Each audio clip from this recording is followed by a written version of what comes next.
I don't know what's going on. I don't know why this keeps happening to my live. Like, it's just so crazy to me.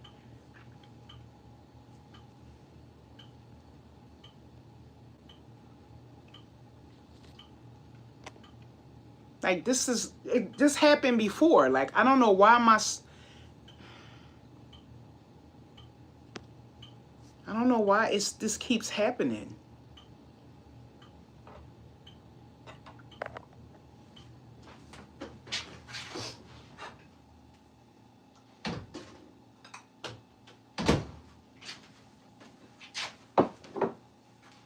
Sorry, guys. I don't know what's going on, why this keeps happening. Hi, how are you? My live keeps hanging up, and I don't understand why. This happened last time. They hung up a couple times, and I don't understand why. But it's really making me mad.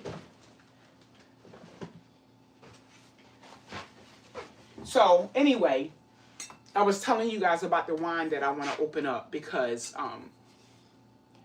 hi, how are you? So I think we're going to open this tonight. I don't have any snacks though. Like, I went to the store and got some oven cookies, like the little Valentine's Day. Those are so good. But let me take this plate upstairs, and then I'm going to sit and talk to you guys. Open this up. So give me 1 second. Let me run this upstairs to my husband.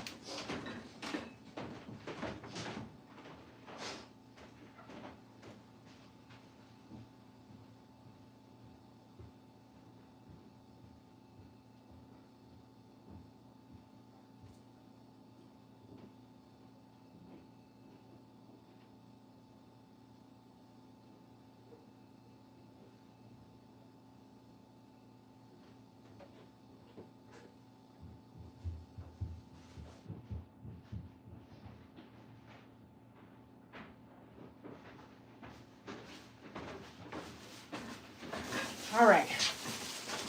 Back. How are you? Sorry about your frustration. It's all right. Like, I mean, it's what it is. You know, we got bigger fish to fry, bigger things going on in the world. It's okay. People outside protesting and, you know, all of this nonsense going on. So this little stuff, as long as my health is okay, I'm okay.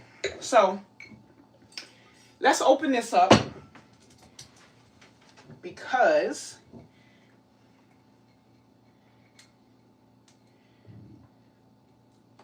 y'all heard my stomach. Y'all heard my stomach. I can't. The ghetto. This is why I don't drink.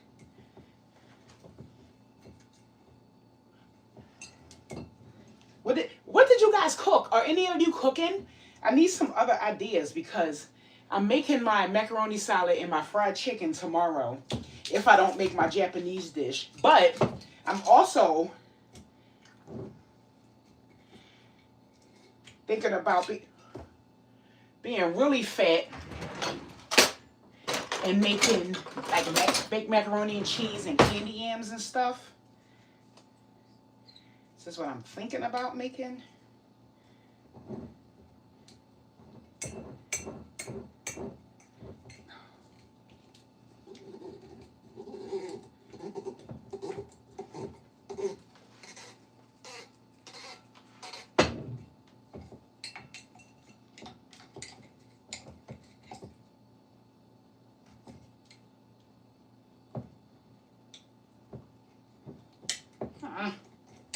Come on.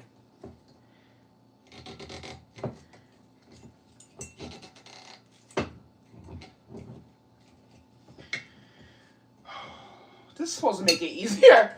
Hold on. My husband cooked short rib. He also baked bread today. Now, what you was in there doing? Not he made all this food, cooking. Child, I'm just focused on staying warm. No, for real. I done turned the fireplace on. Y'all, I can't get this open. I can't. Oh, my God. I'm sure I'm doing it wrong, but I'm not trying to pop myself in the doggone head.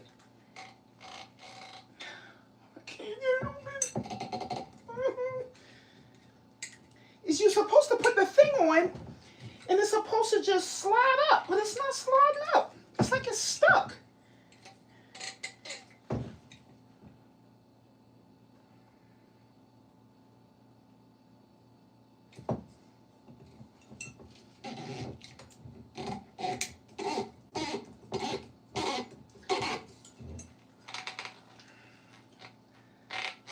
This is why I don't drink. All right, hold on. Hold on. Wait, y'all, it's coming off in the middle. Oh my God. Wait. It's coming out in the middle. Oh, it's about to be stuck. Wait.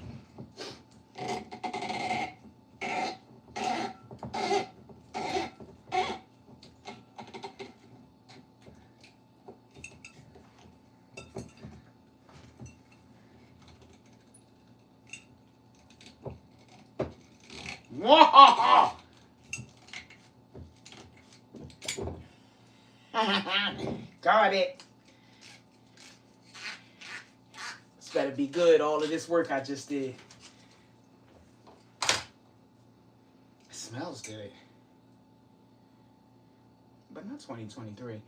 I thought we were supposed to... Ain't we supposed to get wine that's like 1805 or something? Not 2023.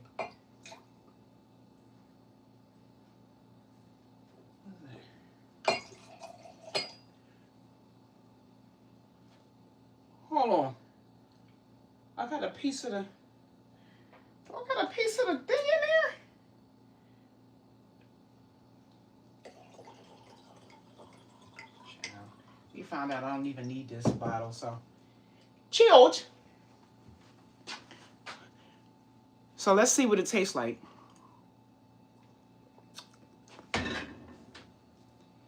Y'all.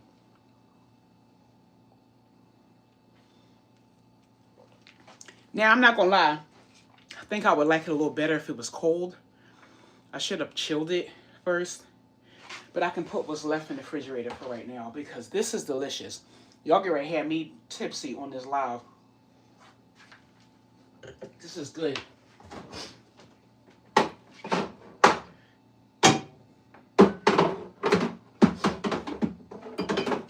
This don't fit.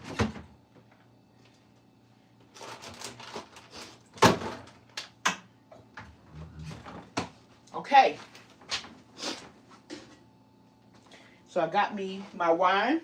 Got me a little piece of garlic bread. It's good. It is good. It's really good. It's so good. So,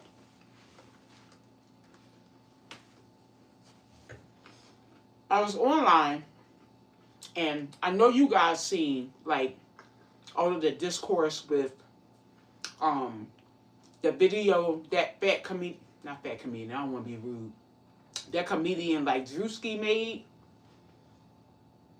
when he was, like, mocking, I think it was supposed to be, like, Michael Todd, because he had the same outfit on. He had,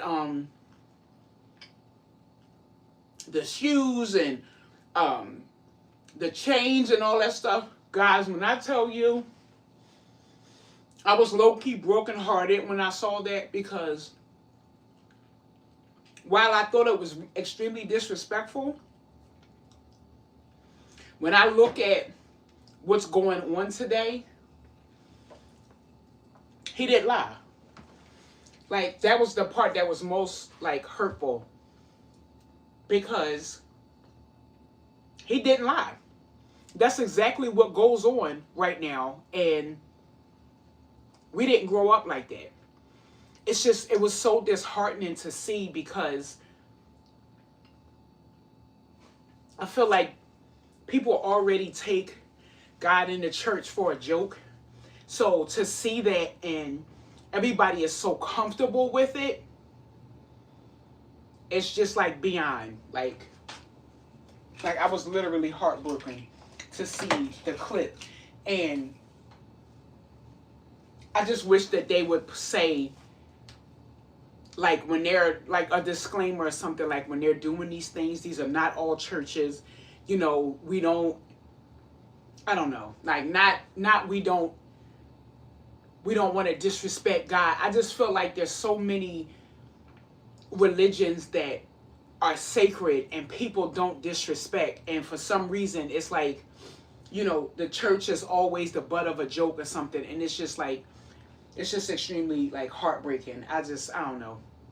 But it really bothered me. But let's go into, let's go into the living room because, oh, I broke it all on the, sister kill me. I broke it all on the live, child.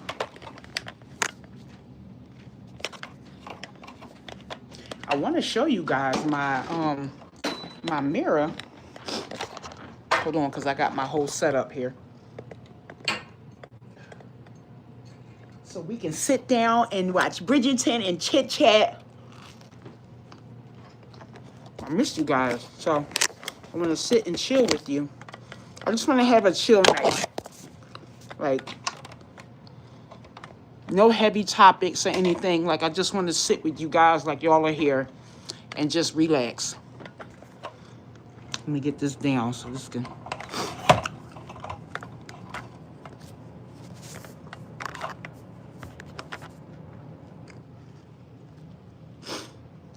right, let me turn the light on.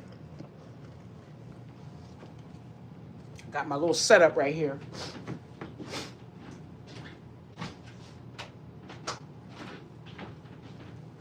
Here we go. All right. That's better. Got my little setup back here. Let me make this lower so you guys can see me. Where did you end up hanging the mirror? I have a laundry to fold, not in the mood. So tomorrow, yeah, I'm not doing none of that today. Wait, you guys want to see the mirror where I put it? Hold on. I put it upstairs in the hallway. Let me show you. Hold on. I'll turn the light on.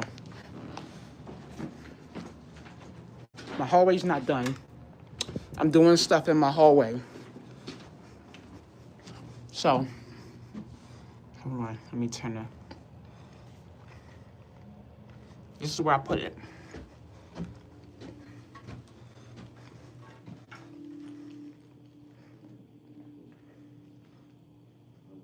What do you think?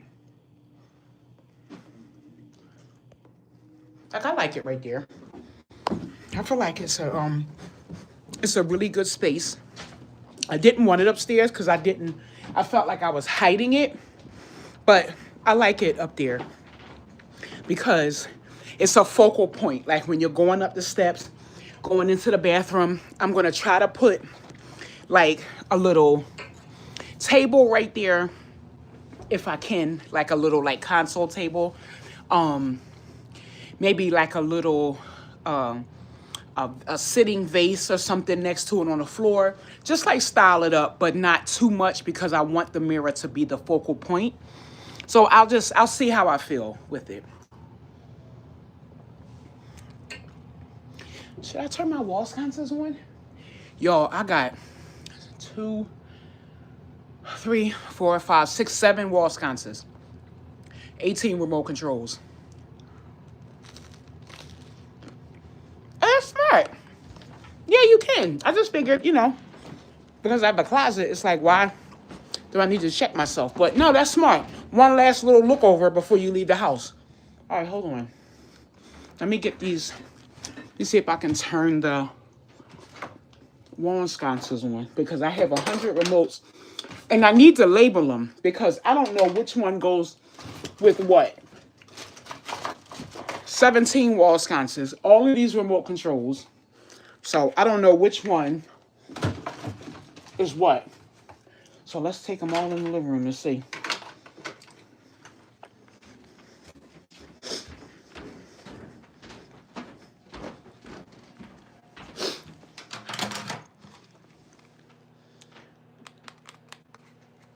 All right, that's not it. I hope they even charged up because these are wireless. I don't like wired wall sconces because I changed them too much. Okay, I think but only one is coming on.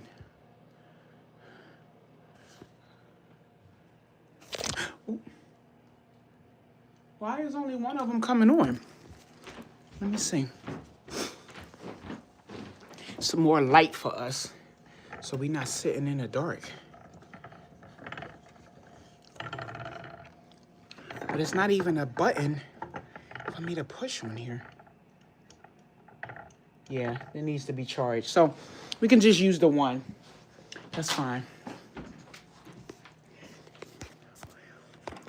Yeah, I like it on the landing too. I think I'm going to leave it there. I enjoy it right there. Okay. So somebody asked me a question. Let me, child, hold on. Is that better? All right, somebody asked me a question. They said, good to see you again. Hi, good to see you. Dining room was my choice. The dining room was my choice, but everybody kept telling me that it was like my sister said it looked like I'm just putting stuff somewhere. So she said she didn't like it right there, so I moved it. Now, some people are saying they liked it in the dining room, but the majority of everybody is saying it looks better on the landing. So I'm just going to leave it there. It's fine. What faith are you? I may be the same or similar to me. That's a good question because the older I'm getting and the more I'm growing and learning, I grew up apostolic, Pentecostal Christian. The more I'm learning,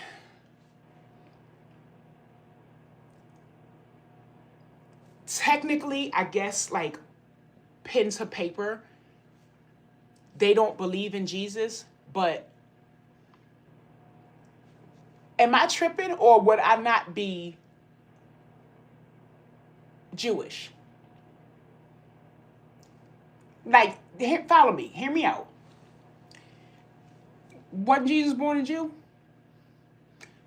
They called him rabbi in the Bible. He was born, he came through, what was it? 20, 40 generations of Jews or something like. I can't remember all the logistics, but like I'm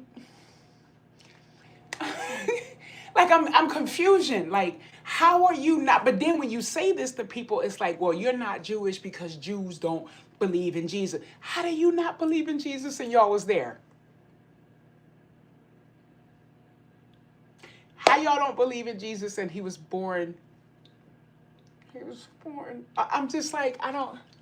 So I don't know. Like that's such like it's not a hard question, but it's like, I feel crazy still saying Christian. You know what I'm saying? Like, I don't want to get too hung up on the title because I need to be. Okay. Well, apparently I need to charge both of my lights.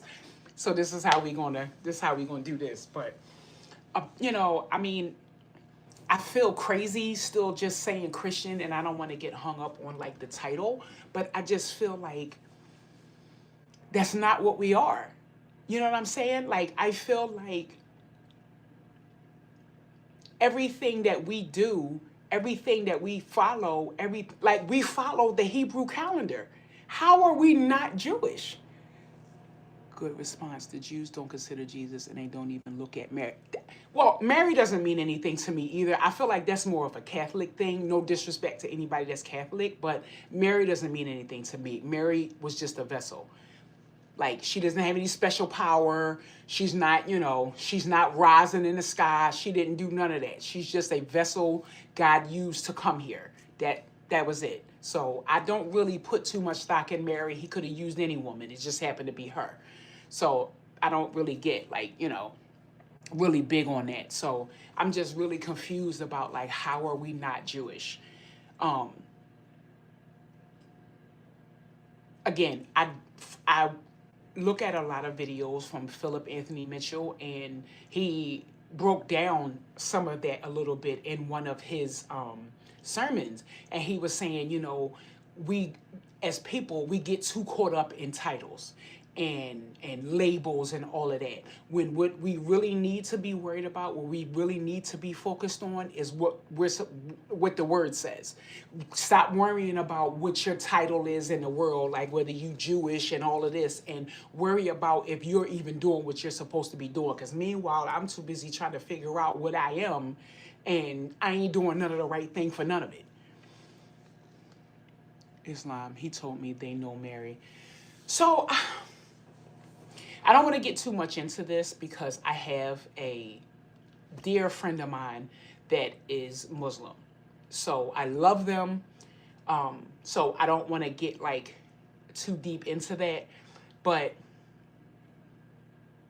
from what I was told, they believe in Jesus. They just don't believe that he's God. Then you don't believe in Jesus. And and it's also a little bit confusing because the day of Pentecost, which is the day that all of the, what are they called? Forgive me because I can't, you guys know I can't remember everything. But they were all in a room and they were all receiving the Holy Ghost. All of that is in the Quran. So I'm just like, I don't know. I don't get into it. I leave it at that. Do not overthink it or overanalyze. Just know that Jesus is God and worship him and do your best to follow his word. I just wanted to know what you grew up. I knew it was the same as me. Yeah. Yes. Yep. I grew up in the church. It was called, now I'm speaking about church. I can't sip my wine. Thanks, girl. I grew up in a church in South Philly. It was called Household of Faith. And I'm going to tell you guys, I'm going to be honest. If I can go back, let me make this closer. I feel like I'm close away from y'all. I'm far away from you guys. There we go. If I could go back, not the screenshot. Embarrass me. Give me a cute little setup. If I could go back, I would want to go back to household. And I'm going to tell you why. Nobody is perfect. And I know everything that they taught us was what they honestly believed and interpreted out of the Bible. Meaning, my pastor, like these pastors today, no. James didn't play with us. Hi, how are you? James didn't play.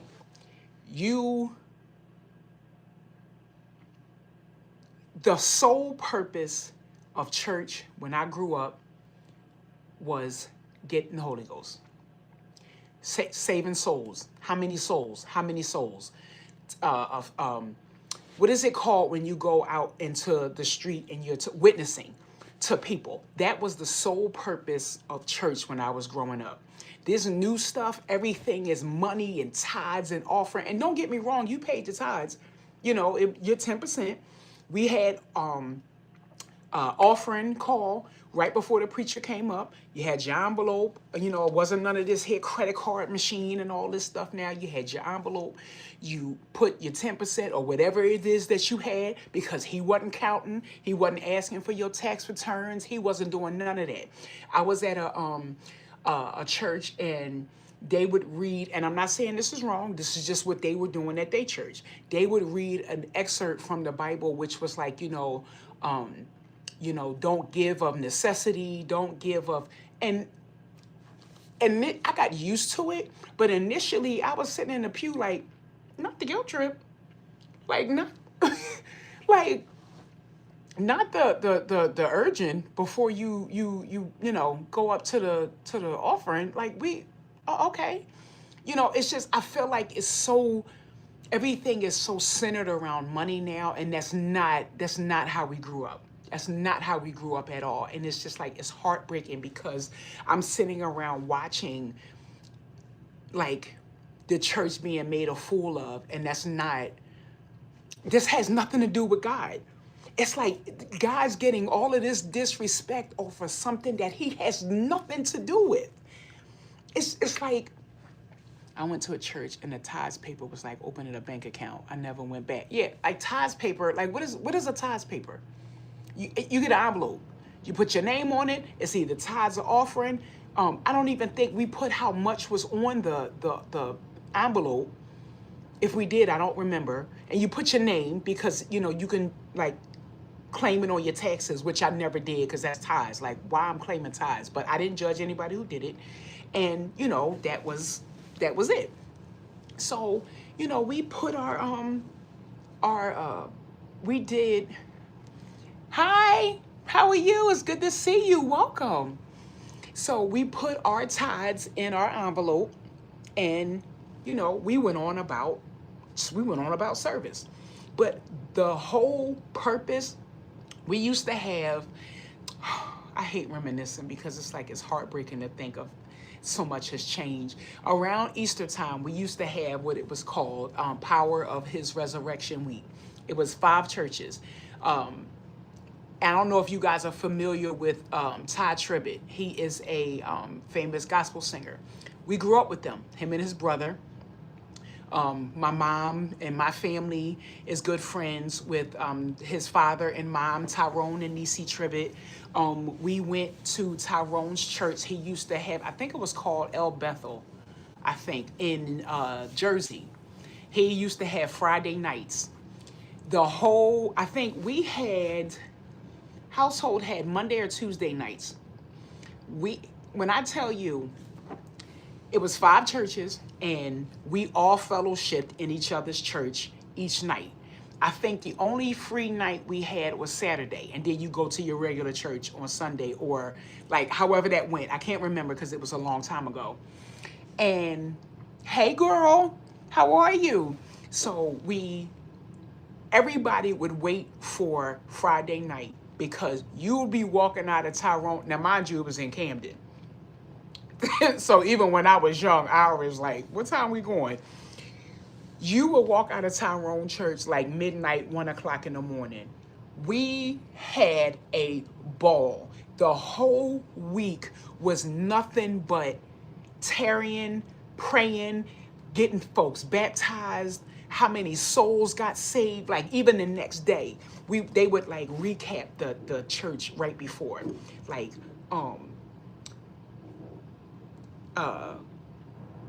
Christ Mission got 3 souls last night. 3 people received the Holy Ghost last night. Your Household of Faith Monday night, 4 people got the Holy Ghost. Like that was the whole purpose of Power of His Resurrection Week, and that was souls.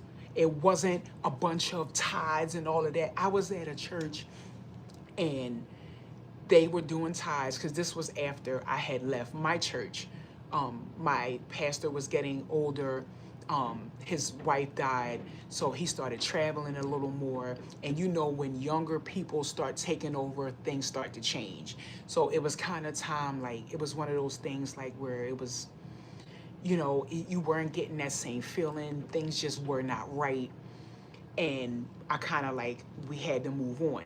So we're at church, and mind you, this was one of the churches that was in the fellowship. We grew up with these same people in this church. They doing tithes. They doing, it's offering time. It's another offering. We didn't reach our goal. So I'm sitting in the pew, and I'm looking at my mom like, they didn't reach their goal. Like, since when do we have goals for time? You give what you're supposed to give. If you don't give it, you don't give it. That's between you and God. I understand the church is run by funds. You have to keep the lights on. You have to, the water, the sewer. I get all of that. But it just took me back a little bit that everything was about we didn't reach our monetary goal. And I'm like, since when did we start having monetary goals during offering time? So it kind of snowballed and stuff from there. But back to what I was saying about household. James was very, very, very strict growing up. If you did not have the Holy Ghost, you wasn't a usher. You weren't playing instruments. You wasn't doing nothing but sitting in there and listening until you got your life right. Like, that's all you can do. Like, he was serious about that. Some things I agreed with, some things I didn't. Like, he would do things Like if you got pregnant, I remember, I'm never going to forget this one time. One of the girls got pregnant out of wedlock, and she had to apologize to the church. I didn't quite agree with that because I felt like, number one, that was kind of like shaming her, and that is like something that should have been between her, God, and possibly maybe the pastor if she wanted to confess that with him. But I was in the pew, like I was young. So, but I'm not a fool. I know, she up there crying and carrying on and repenting, something going on. So I didn't find out later on, until later on, that, she was hunching out of wedlock and got knocked up. And, he played no games. He was strict. My grandmother was head of the usher board, and she also was like a founding member of the church. I think she might have even helped name the church. And I remember one day I came to church from work one day and I had on pants. Child, they made me sit in the back of the church. They, I came up them steps. They said, "No, God, honey, like you know better." I sat in the back of the church. That may even be why I don't wear pants to this day now. Like I'm not really sure, it's where this came from. But like they were extremely, extremely strict. You wasn't sitting in there with all this jewelry on. You can have studs and stuff. Like we wasn't in there looking like, homeless people. But you wasn't having all this makeup on. You put a little gloss, concealer, that's fine. The red lipstick and all of that, no. Communion, you wasn't saved. You don't even touch the communion cup. Now I went to a church, and this is how much I've been trying to find that feeling that, I've been visiting other churches. I was sitting in this church. Now, in ours, you don't have the understanding of communion if you don't have the Holy Ghost, if you're not saved. That is something only people that are filled with the Spirit are able to do. That's what I grew up thinking. That's what I grew up taught. Communion is serious. It's not like, I'm at this church. First of all, I didn't grow up with the communion cups and all this. This little wafer that's in the plastic with the little juice cup, all of this is new. We had it was either grape juice. Yeah, no, it was grape juice because they never gave us wine. Grape juice, and when I first spoke in tongue, I think I was a teenager, an older teenager. I can't remember, but it was either grape juice and no makeup and no toe-out shoe. Now, girl, James wasn't that bad. He ain't really care about your feet being out. But yeah, all that makeup and stuff, yeah, no, we wasn't doing none of that. I think we can wear open-toe shoes. It might have been the older women, because if you had open-toe shoes on, most younger people wasn't wearing stockings and stuff with open-toe shoes. So if you had open-toe shoes on, which meant you didn't have on a proper undergarment, so then my grandma was on it. The knees out and stuff. Now, if your skirt was knee length, it should have been at least covering half of your knee. Because when you sit down, your skirt rise up. Like all that short skirt and stuff in church, yeah, they definitely wasn't going for none of that. Like you can wear jewelry. Like if you had a necklace on, that's fine. A watch, bracelet, a ring, some studs or something. It's like we wasn't in there looking homeless. But the like you cash money millionaire, yeah, no. You wasn't going in there, like, no. We wasn't doing none of that. I got called out as a result and had to have foot surgery years ago. Oh my God. Yeah, they wasn't, no.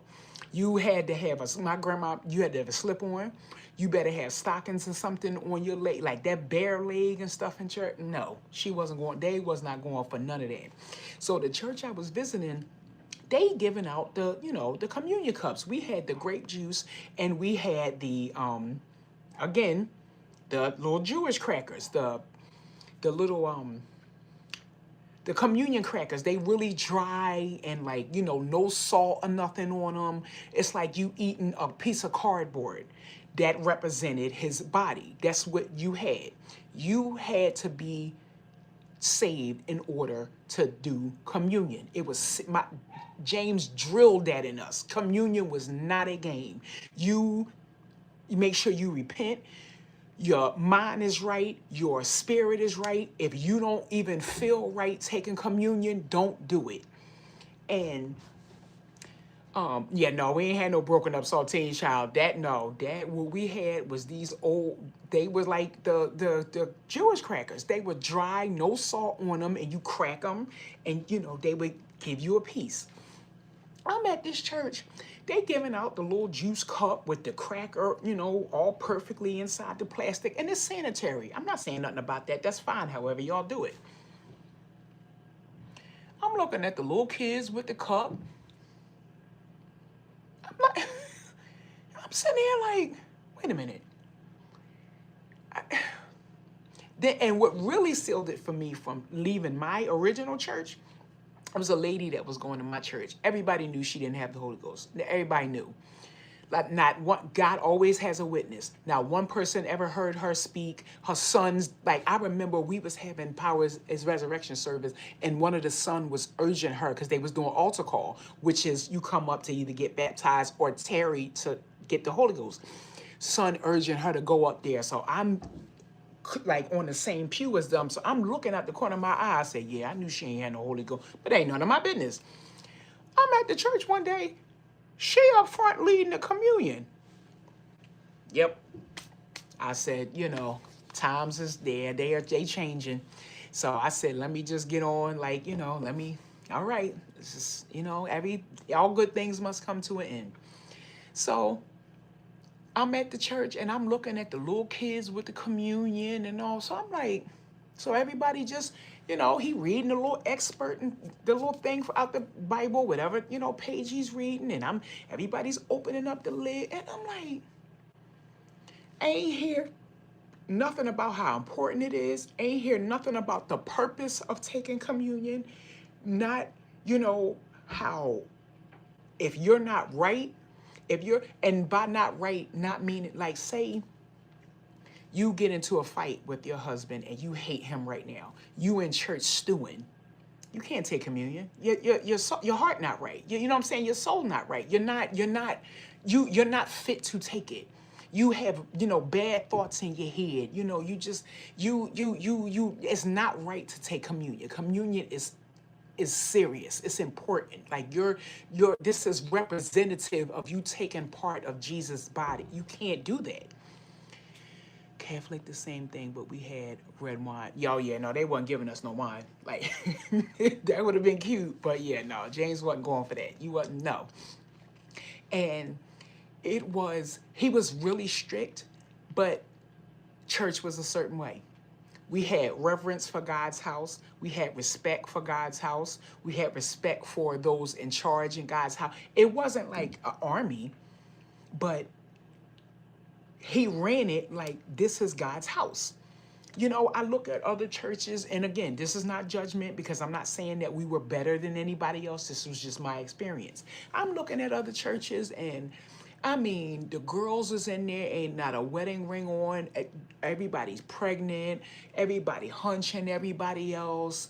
I mean, they in there. I mean, and I'm all this jewelry and stuff, and I'm in church like, going wild. No, seriously. And this was, when was the last time I was at this church? This was over 5 years ago, because I got sick and everything. This was over 5 years ago. I mean, everybody's pregnant and stuff. And I'm just thinking to myself, like, James would have never been going for this.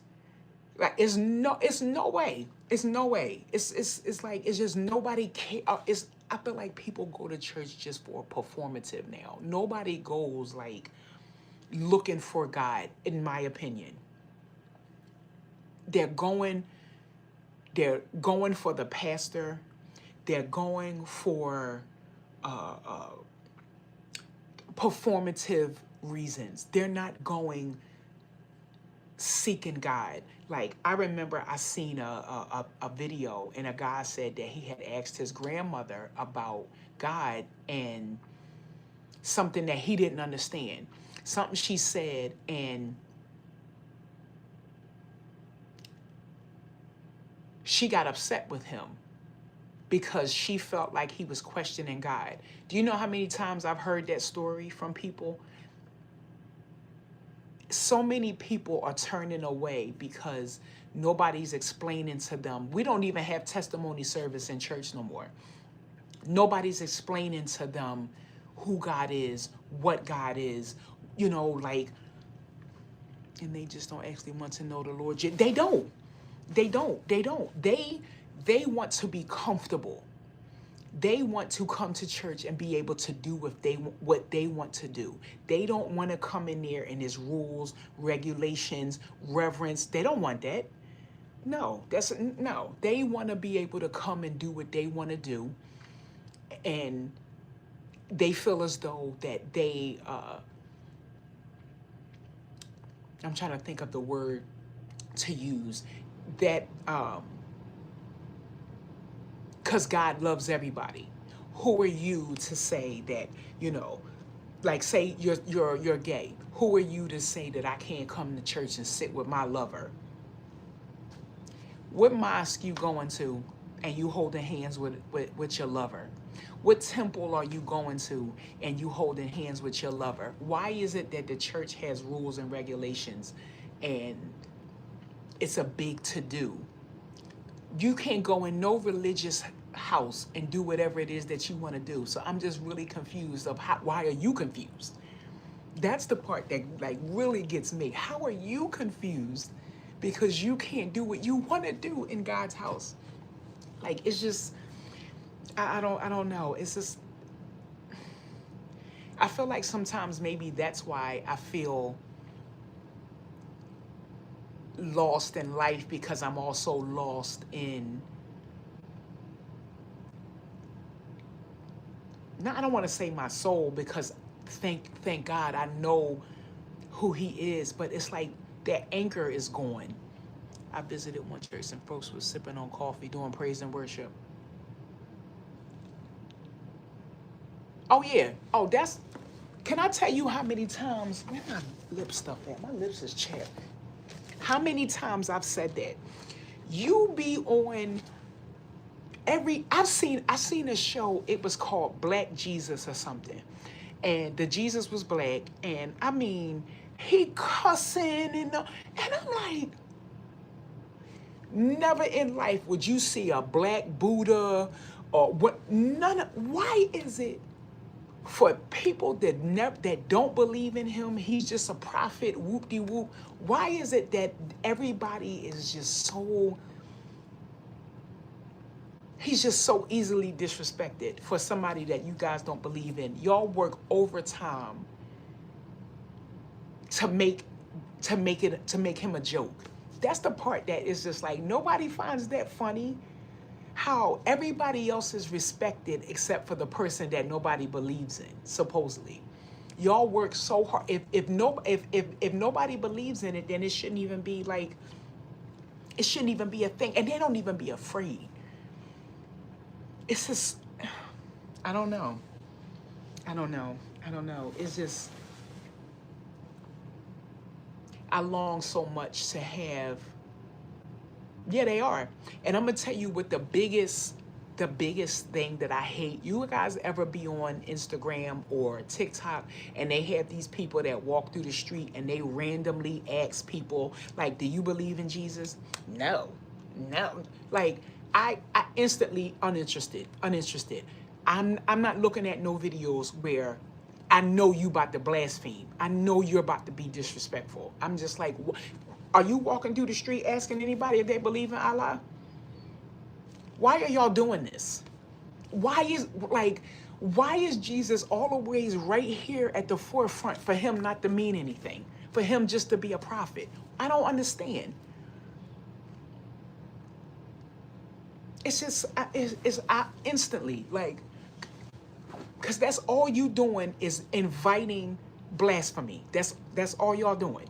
This is not like, Jesus did not ask y'all to be out on the street making a mockery or making a fool, like, because that's what you're doing. When I see people on the street and they have like the microphones and they're doing all this preaching on the corner, what are you doing? Like, The word even says when you pray, you go into a quiet corner. God is not asking for all this performative.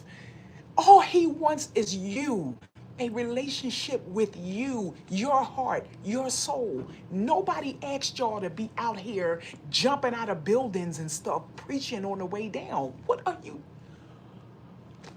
It's just like, help us, Lord. Because they know Jesus is real, but they don't want to acknowledge it. That's exactly what it is. Yeah.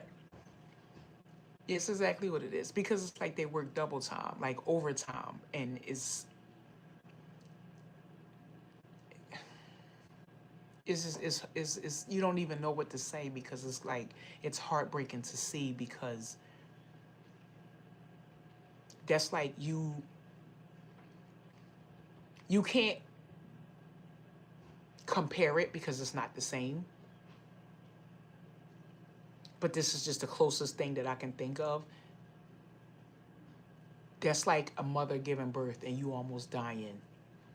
You giving your heart and soul, everything you have to bring this child into the world, and they turn on you.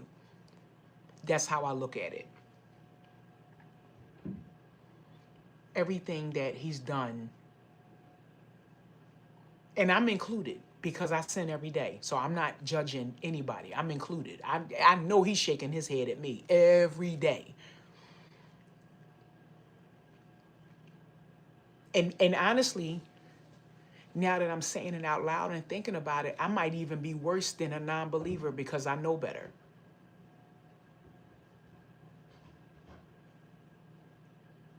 If I'm being honest. Because I know better and I still do wrong. Even though, you repent and stuff, and thank God he gave us repentance, but you know better. Yeah, this Hitler stash is taking me out. I cannot wait for this to be over. This thing underneath my nose this is crazy. It is, because think about it.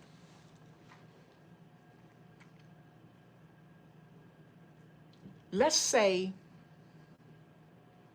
you grew up in church, and you grew up in a church that was extremely strict. And no, don't even, because even you still have the foundation, whether you believe it or not. Let's just say somebody that didn't grow up in church. You don't really know nothing much about God, and somebody's telling you about Jesus, and it's like, that don't make sense to me. I don't believe that. Nah, that ain't for me. Let me go over here and look at something else. Let me try my hand at this over here.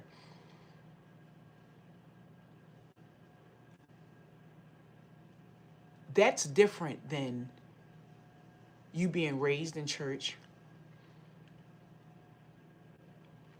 You've been through trials and tribulations. God has shown himself to you numerous times. Not even just you grew up in church, because a whole bunch of people are a religion that they grew up in. They don't know any different. You know better. Whatever you've been through in your life, God has shown himself to you, however it has happened in your life. You still choose to do things that he said not to do. This unbeliever don't know that you harboring things against your loved one is a sin. This non-believer does not have that fear to hold Jesus' name in reverence. He don't I don't believe in Buddha. I don't believe in, what is it, Marrakesh or whatever the other god. I don't believe in that. So it don't, I don't know what y'all talking about. Whatever. I don't even want to hear it. You can't blame them, because they don't believe. You do. So it's like when we sin and we do things that we know we're not supposed to be doing, I feel like it's harder than somebody who doesn't believe, because they don't believe anyway. You know what I'm saying? We know, exactly. We know better, but do it anyway. And that's everybody does. Again, that's why he graced us with repentance. Because nobody's perfect. I feel like you waking up in sin, honestly. You wake up, you on the wrong side of the bed, you have an attitude. You know what I'm saying? Like, you say things, because I'm famous for this. Like, you say things out loud and you're venting. You cuss. You're speaking against somebody. You're ripping this person apart because you're venting. You're mad. You're upset. You know what I'm saying? Like, we sin every day. You're taking something you don't have no business. You know better. You know what I'm saying? Your mouth just is nasty. You know better. You're harboring something against people. You know better. We know better. But it's so funny because I was watching 2819, and I felt so convicted because he made a good point. He said if God flexed on us the way he did before Jesus came, we would look at sin a little different. We live under grace right now, me included. Anytime I say something, always know I'm including myself. I'm not taking myself out of anything because I'm not perfect. I make mistakes. So I'm not judging. I'm not talking about like, yeah, y'all's people. Like, no, I'm included in this. We take sin so lightly because we're living under grace, because we have repentance, because we're not living in the times where God tell you not to turn around. You turn around anyway and you turn to salt. You know what I'm saying? Like, we're not living under those laws anymore.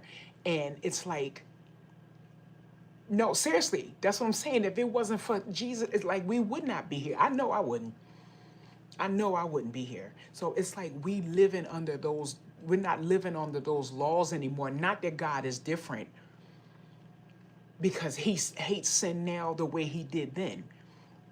But I feel like because Jesus came, we have more chance, and we take advantage of that chance. And if he did now what he did then, we wouldn't be the way we are. We wouldn't be as disrespectful as we are. We wouldn't take his name in vain the way we do. We would be a whole different type of people if we did. Like, look at the world now. Look at the outside now. Like, I'm embarrassed and I ain't even make humans. It's like sometimes I be looking at some people and I be like, did he sneeze or something when you came? Like, was he on the toilet when he made you? Like, what is this? But, I mean, I'm currently reading Old Testament, and when God has enough, it's over. No, seriously. And it's like, if he wanted to, I don't think this would be the same as like when he destroyed the other world. I think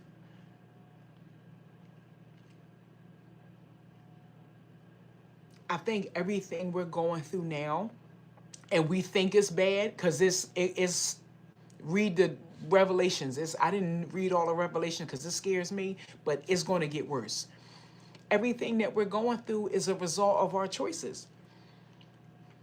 God is out of church, is out of schools. You know what I'm saying? God is out of everything. And it's like, I understand respect for other religions. I'm not one of those people that's like, the older generation where it's like my way or no way. Yeah, it is Jesus or no way. But I'm also respectful of other people's beliefs, because you cannot draw people in and disrespectful. Like, you're not bringing a soul. Oh, you Muslim. Oh, you going to hell. Oh, you better that's. You think they listening? Oh, girl, they told me. Let me go see what Jesus talking about. You're not bringing nobody like that. Like, you can't. That's just not how the world works. We living in totally different times. The things that worked on us when we were kids, like going to hell and all of that, that worked on us. That stuff ain't working no more. Do you see who in the White House? That going to hell stuff. Don't nobody want to hear that.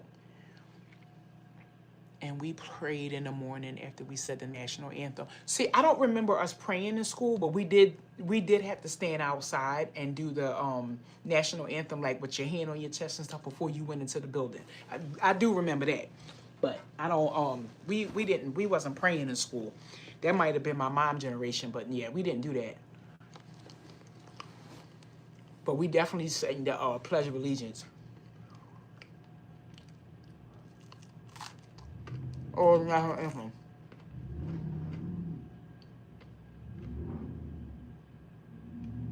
They going awful fast for all that snow outside. Y'all hear that truck?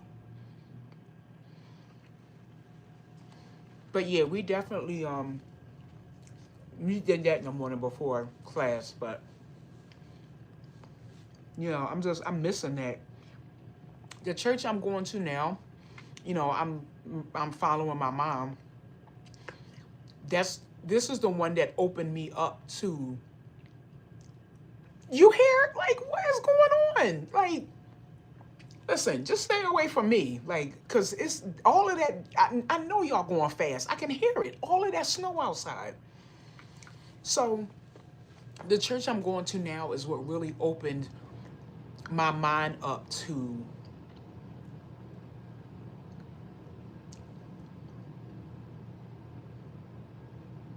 getting deeper in, I don't want to say practices, but looking more into the Jewish background of my faith, because again, we follow the Hebrew calendar. So I look up different Jewish holidays and stuff. I wanted to know if I could get the menorah in my home, or was that wrong? Like all of this type of stuff that I am looking into. And I would love if you guys are open to it. The more I found out, the more I learned to share it with you guys. Like I would love to do that, because I'm learning about, what these different things mean, what these different religions mean, not religions, these different holidays mean. I had a dinner. I forget the name of the dinner. You guys know I can't remember everything, but I forget the name of the dinner. But I remember having this dinner, and I made all of the dishes, or most of the dishes that were eaten during this dinner. And I felt so proud of it, and so like close to the food on the table, because I felt like that was what I was supposed to be doing. I'm just praying that I'm not wrong. Again, I don't want to be so caught up on the title, but I do want to get more into, are we doing the practices right?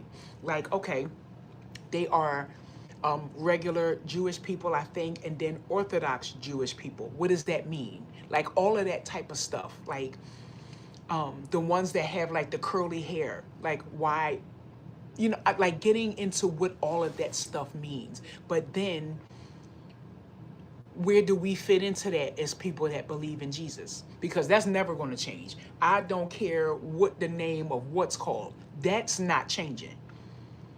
But are we honoring him the right way? Because I know Christmas and all of that stuff, like, this we know. There's no need to get into all of that. We know. But are we honoring him correctly? What does the menorah mean? Does it mean anything? Can we do it? Would it be disrespectful to the Jewish people that don't believe in Jesus?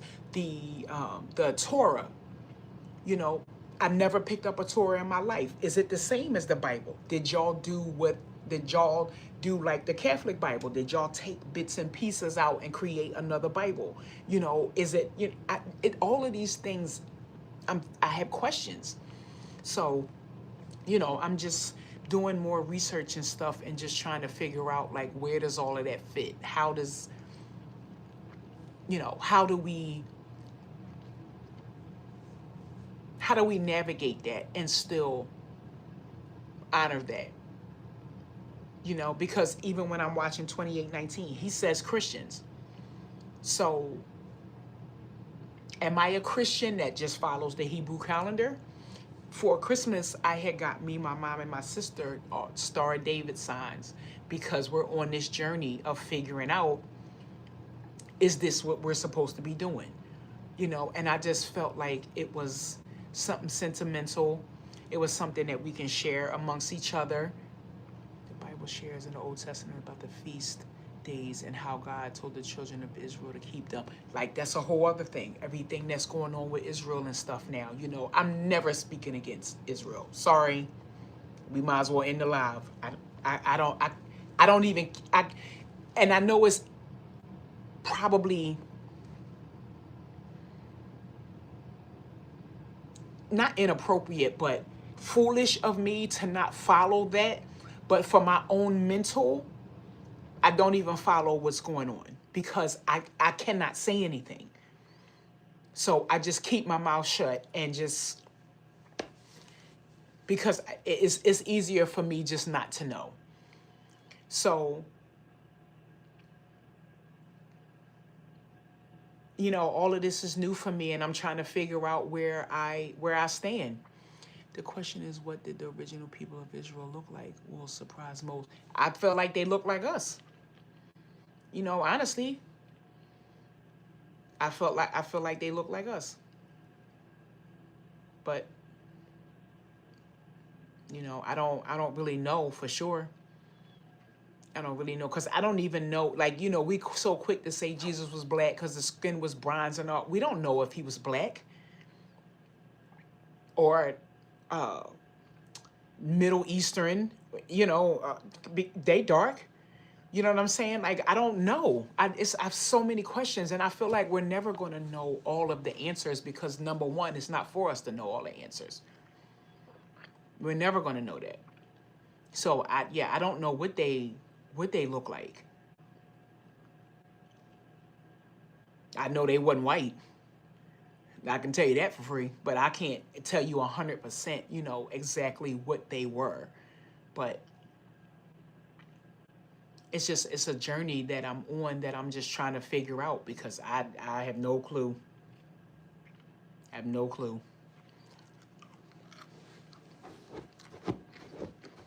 I was talking to my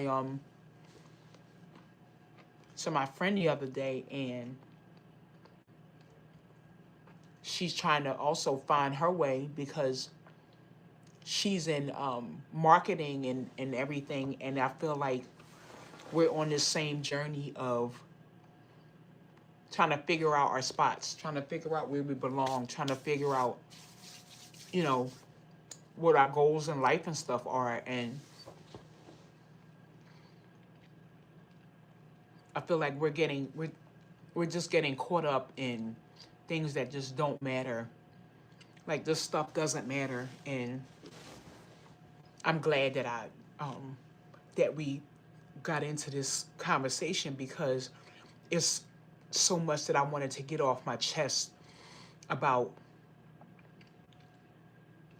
you know, my faith in all of this, because sometimes, you know, you do in the back of your mind wonder if you're doing the right thing. But then I have been look back at all that God has done and everything that I've seen, and then I feel bad for even doubting. But, you know, he knows your heart. He knows what you're thinking. And so I have to be honest. You know, it's scary.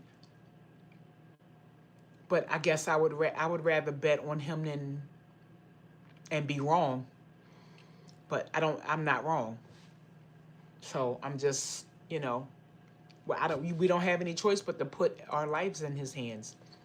Honestly, it's as scary as it is. It's like we don't have a choice, you know?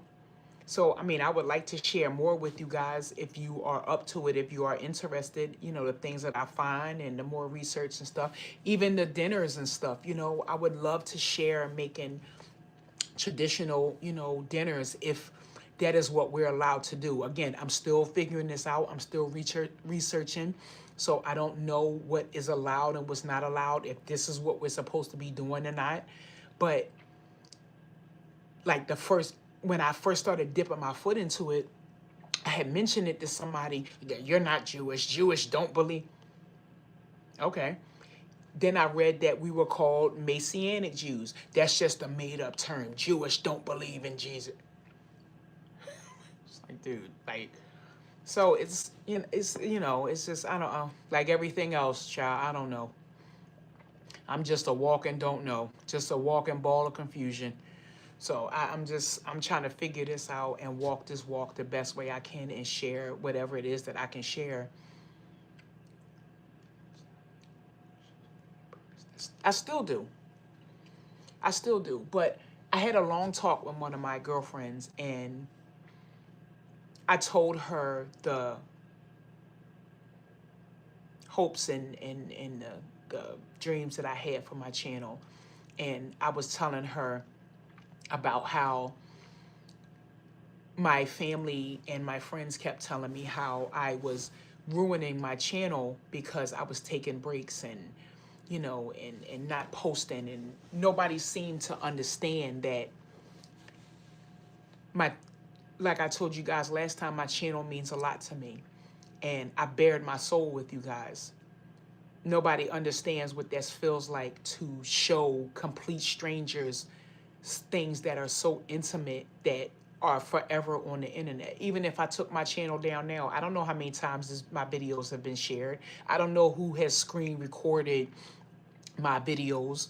I don't it's out here for a bunch of strangers to see me and judge me, and my family can see me, my husband can see me, like, that's, I bared my soul to you guys.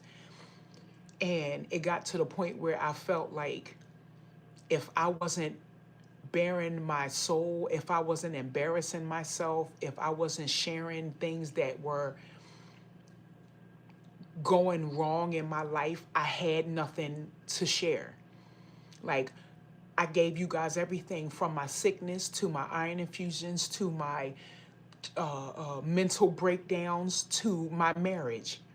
I share everything with you guys. And I felt like, would they still be here if I got on Instagram, and not Instagram, on YouTube, and just showed a video of me cooking? Just showed a video of what I do for my mental health, to release. You know what I'm saying? Like, you can't speak to everyone about certain things, especially when you don't understand. Yeah, yeah, I understand that. But how do you know that you can't speak to the person until you've done it? I'm learning. So I don't have that discernment yet that it's like, I can't talk to them. Like, they get ready to eat me up. I don't know. Even the biggest creators take breaks. It's life. Yes, you did, and I appreciate you. Oh, thank you. And when you take a break, I'm more concerned. I want to make sure. I know, and I appreciate it because you guys always send me emails. You guys always send me DMs. Like, y'all don't let me just take a break in peace. Y'all be on my neck, and I love it. But I'm not going to lie. I've noticed a change. My videos don't get the views that it did before. I was 11,000 something people. Now I'm, what, 11,700. Now I'm 10,800. I don't care, because the one thing that she said to me was, when you grow, people are going to fall. That's just going to make room for the people that are supposed to be here. You know what I'm saying? So that's how I'm looking at it. And it's not that I don't want to do YouTube. It's not that I don't want to see you guys. It's not that I don't want to make videos. If I got into a rut of sharing,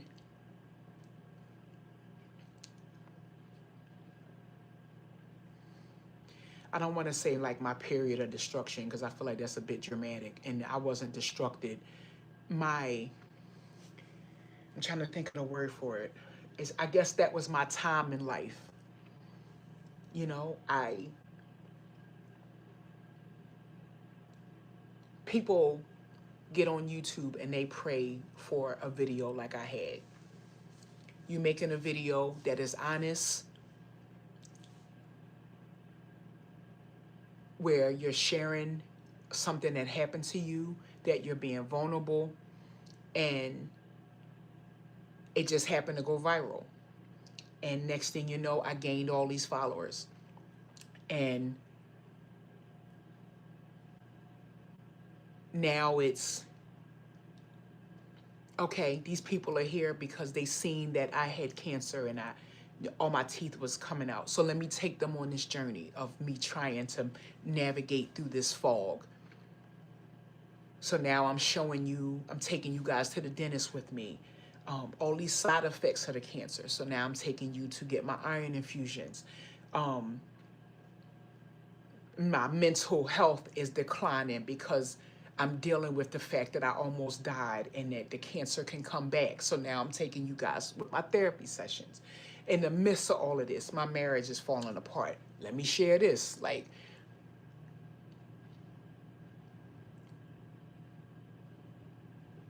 who are you? What else do you have to share? If you're not sharing something that people are just like, with their popcorn, if you're not crying, if you're not bearing your soul, will people want to watch you? Y'all already know I'm not on YouTube for the money. If I was, I'd be throwing 2 and 3 videos up every week, not caring what they were. It's not for that. My channel is important, and I want people to come to my videos because they, number one, see hope. They like me. They like my personality. And then I can inspire people. But every day is not a disaster area. Every day, you know, I struggle every day mentally, but it's not all day. Some days I'm just, are you still seeing a therapist? I took a break. I took a break from everything. We are all adults here and know all life happens even when you least suspect it. Yeah, I took a break from everything. I would like to start again. I felt like therapy was helping me a lot.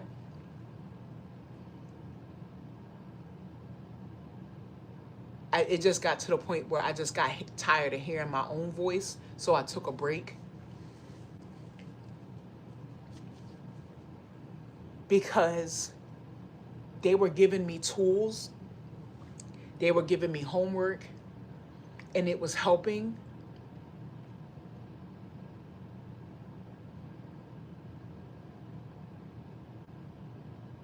But that's what I'm saying. It's like,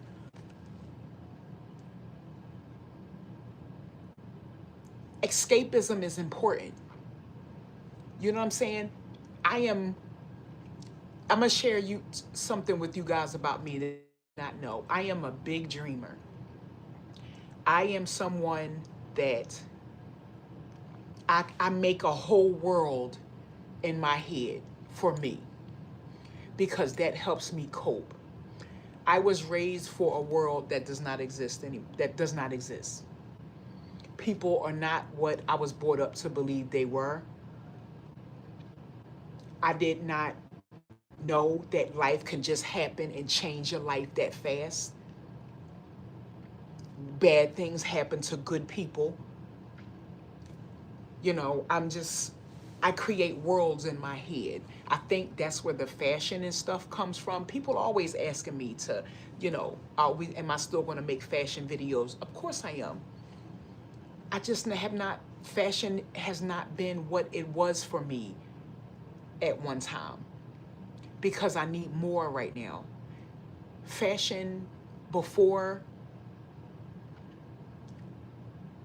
it was like a drug.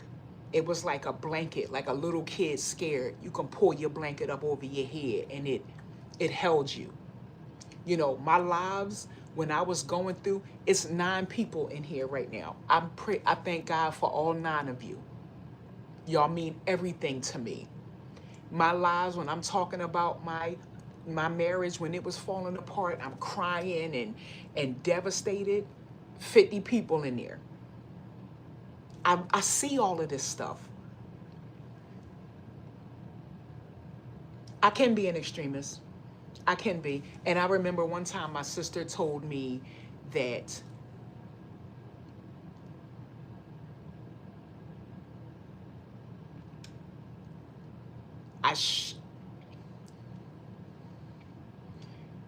I kind of live in delusion.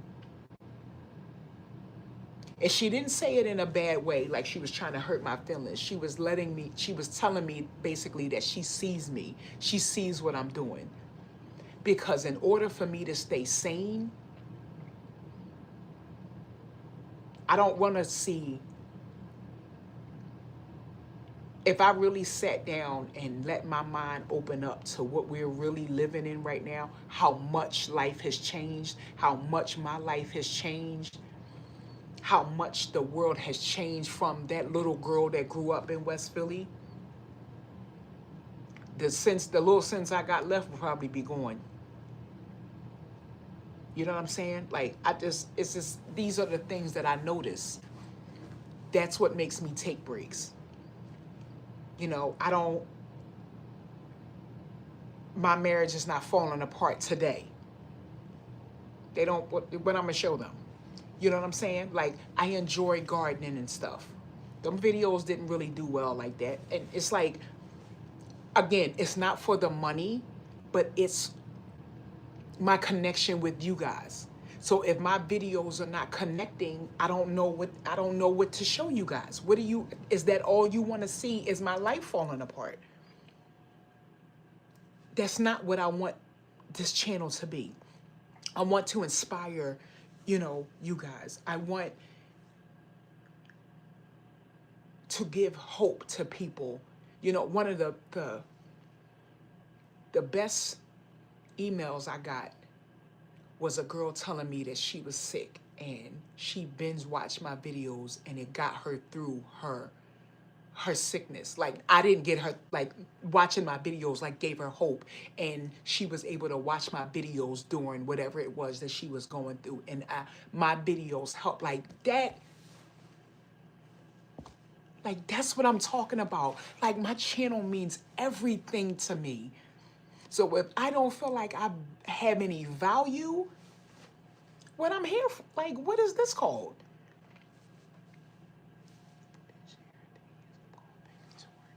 Yeah, you should. I'm a huge advocate of therapy. Huge. Like, I want to go back. It's, again, for my own self, I just had to take a break because I just feel like I'm on a hamster wheel of, are you ever going to be happy? Are you ever going to be happy? Because that's what it feels like. You want this job, you get it. Something ain't right. You want this, you get it. Like, fashion was like crack for me. Every dime I got went to fashion. Every moment I was awake, it was either magazines or runway shows online. Like, it was a source of tension in my marriage because it was like everything was closed. You know what I'm saying? Like, I was an extremist. That's why I thank Jesus I don't do drugs, because anything that I like, child, I'm jumping off the bridge with it. You started therapy. How's your therapy sessions? Like, how are you getting anything from it so far? And is it for life, or is it just something that like you need to speak to someone?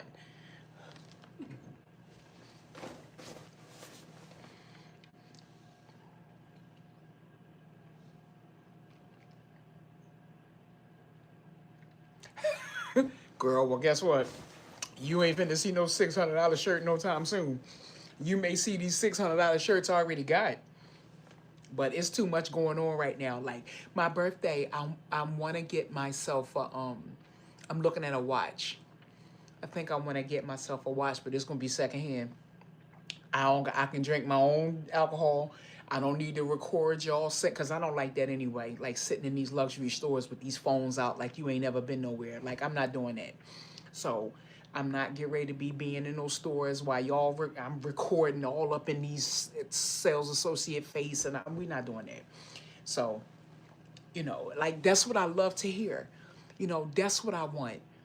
I don't want to be depressed every time I'm talking to you guys. I don't want to be crying every video, because regardless of the trials and the tribulations, I'm here. You know what I'm saying? I don't have to be here. You know what I mean? People got colon cancer and they going. Like, the side effects, are they mentally draining? Yes. Is my marriage perfect? No, no, no. Like, every day I still question if I did the right thing by coming back here.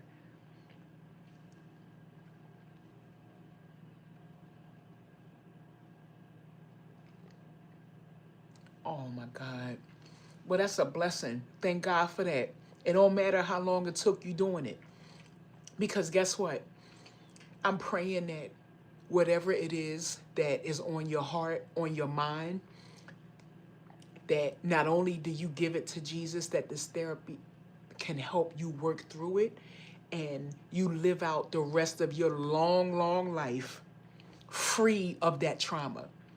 Whatever you were carrying up until this point, I'm praying that you're able to be free from it so that you can move on with the rest of the time that you have here, which is, I'm praying to God, is a long, long, long, long time. Nobody wants to carry this stuff. After my mom died, I lost myself so much and blessed me. And my husband told me to stay home. I'll take care of everything. But now I see that he needs help, and I ask God for something to do to help. Then that's a blessing. That even in his struggle, that he wants to help you, because everybody don't have people like that in their life, like that. You know what I'm saying? Like, it's a blessing that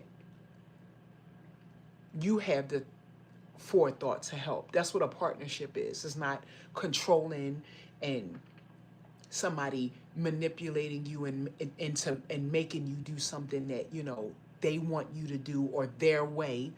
You know, it's called a partnership. You know, so I'm proud of you that you have that forethought to help, that see that he needs help and to help him. See, that was a problem that I was having. I would see that he needs help and I would still go buy clothes. So, you know, we all grow, we all learn and grow. And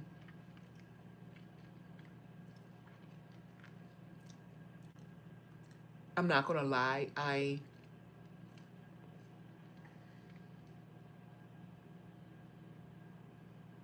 girl, ain't nothing wrong. If he got it like that, why in the world? Why I'm spending my money? My money is mine and yours is mine. So I listen. Pinkies up. Therapy will be help my mom and dad, my anxiety, going back to work. I want to have my own family. Yeah, that's a source of contention for me. Like, not having kids. Sometimes I feel like it was on purpose. It wasn't meant for me to have kids. But can I share something with you guys, honestly? I don't even know if I ever said this out loud. And I might have. I don't remember.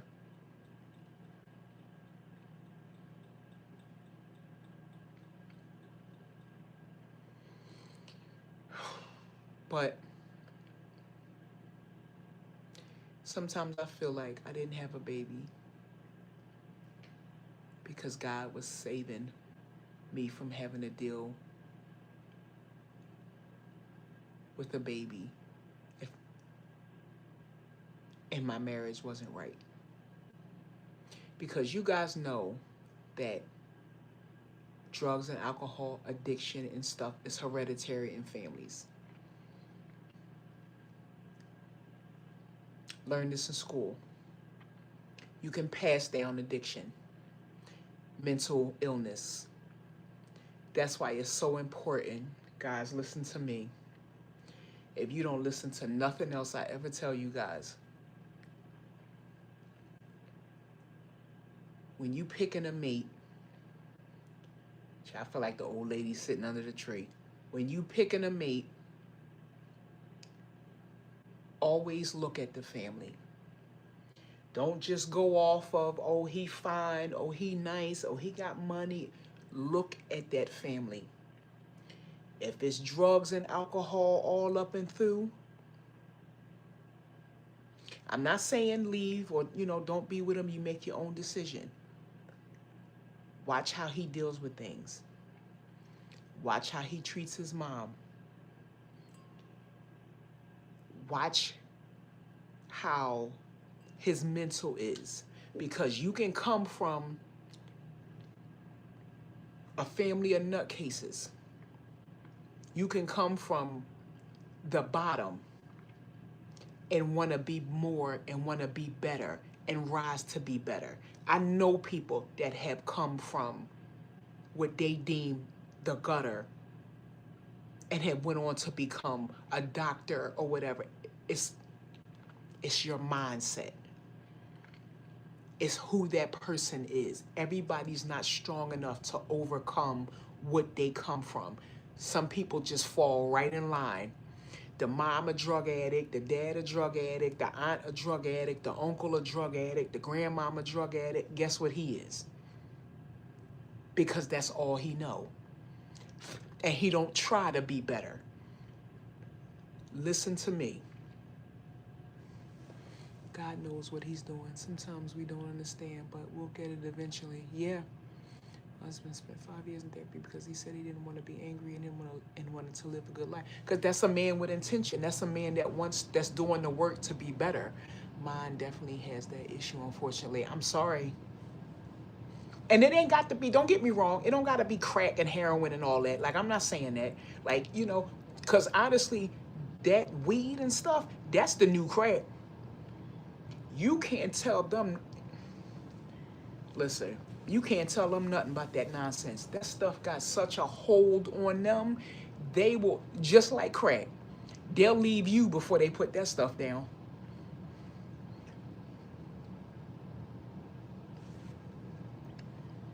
I mean, my family has that issue with alcohol and drugs. Yeah, and how are you dealing with that?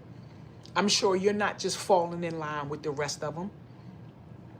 Well, and it's so, oh, girl, you ain't like that. Used when I worked in luxury and retail, that used to be that used to be like an ongoing joke. Like, you can smell them before they even pull on the door. Y'all don't be embarrassed. And the worst part about it, this be grown men. Y'all are grown men walking around smelling like this. I could never. But prime example. You see how you have the mental strength, the common sense, and the forethought to see how drugs and alcohol, how, like, the road that it leads to. So you want to go a different route. Everybody's not like that. Everybody's not like that. I don't know what it smells like, but I know it stinks. And not only do it stinks, I don't think that that's regular. It's something in there like the Pepsi and all that black people love to drink. It's something in there because the way these people will not leave that stuff alone. You couldn't pay me to do no drugs. Couldn't pay me.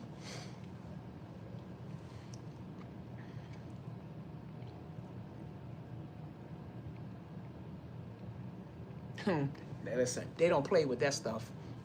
They will leave you before they leave that mess. I don't ever want to have nothing in my mind. Because let me ask you a question. Supposedly it helps with your anxiety, your mind, whoop-de-whoop-de-whoop, whatever excuses they make. What is the difference between that and crack?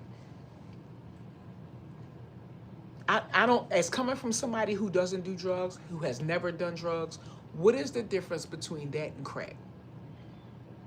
You need it, right? You don't want to leave it alone, right? That stuff got your head and your mind so wrapped up, spending hundreds of dollars and stuff. Or what's the difference? I don't ever want something to have my, because honestly, that's how clothes was for me. Because I didn't have anything else. And it was like an armor. It was like a covering, of everything that I was feeling, everything that I was going through. I've always been a dresser, and I'm going to always be one. I like looking good. That's not going to change. The way I go about it has changed. The way I deal with it has changed. The extreme measure has changed. No, they will argue, but it's no me either. Me, listen, it's the same. It's the same thing to me too. I'm with you 100%. It ain't no different. It ain't no different. That mess is all the same. Anything that have your mind like that, anything that you can't leave alone, you make any excuses in the no. Mm-mm. Mm-mm. And listen,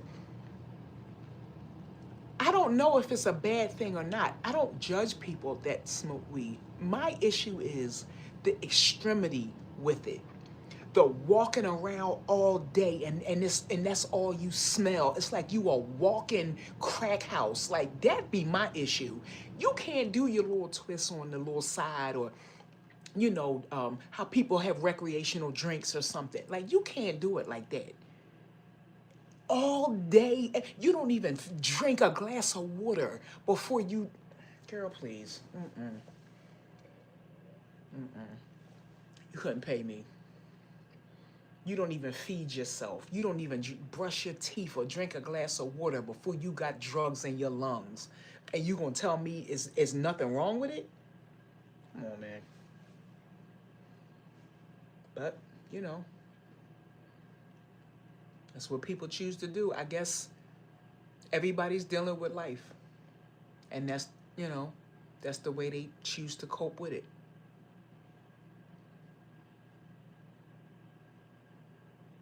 So what we gonna do? Horrid. Horrid. They breath stink. And not even that. Not even the smell and the smell of the breath. The dirty skin, the black lips. Like, oh, girl, no.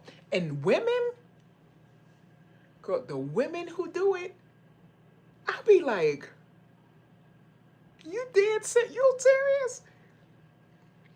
Couldn't pay me.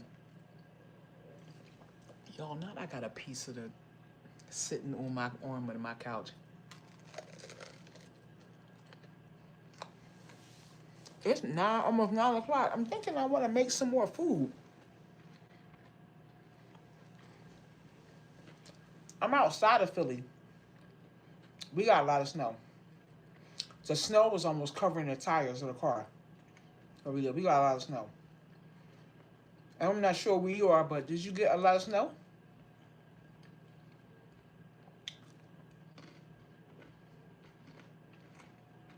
Yeah, we got a nice little amount of snow here.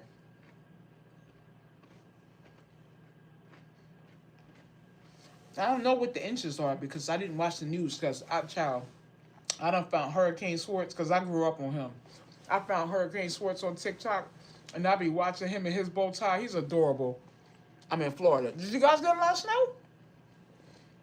Or did you get snow at all? Do it snow in Florida?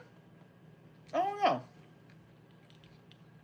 Or you out there sitting on your balcony sipping your margarita. Because don't come on here showing off if you ain't got no snow. Bye, girl. She gonna come on here because she in Florida. No, the sun is out. We got a tank top on sitting on the balcony. Girl, get off my live. Yeah, girl, no, didn't nobody ask you. Oh, no, I'm in Florida. Nobody asked you. It was 70 degrees. Girl, get out of here. Good day. Now, you about to get blocked just because you want to come over here and tell us you in Florida. Bye. Taking a walk on the beach. Okay, goodbye. With her thong swimsuit on. Tell my no, girl, what's going on over there? How many inches y'all got? Girl, bye. 70 degrees. I can't wait till our spring comes. Don't say nothing to me. As you in Florida. You just wanted to get that off. He just wanted to let us know. She gonna try to act like she concerned. She gonna try to act like she concerned. How's the snow over there? She just wanted to get off that she was in Florida. Girl, meanwhile, we over here -3. Good day. Y'all doing all right? She on the She on the beach right now, kicking her feet in the water. Girl, good day. Eating her shrimp cocktail. Okay. How y'all doing over there? You don't care. Child by her. And she done pissed me off. We sitting over here drowning in snow. How y'all doing over there? Good day. Hope y'all doing all right. Now let's know. Girl. Hope y'all doing all right. Y'all generators working. She's sitting over there with her thong on. Bye. Like she's so concerned. Snow up to her front door.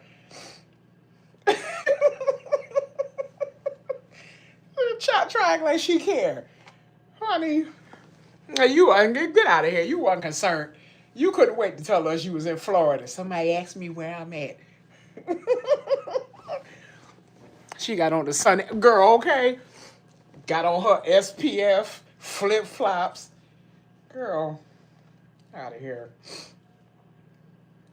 Like she care about what we going through.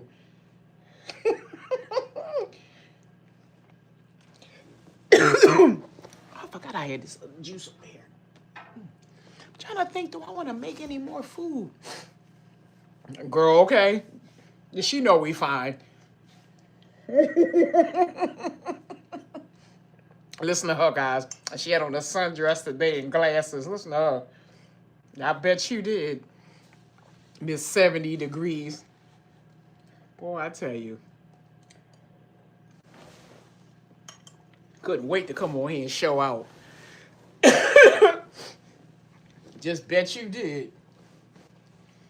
Girl, I'm so jealous. I'm pissed off. She done made me mad, and I'm gonna get off. I'm gonna go to the front door, and we buried in snow. My God. Girl, he been outside all day doing snow stuff, child. That's why I had to take him a little plate.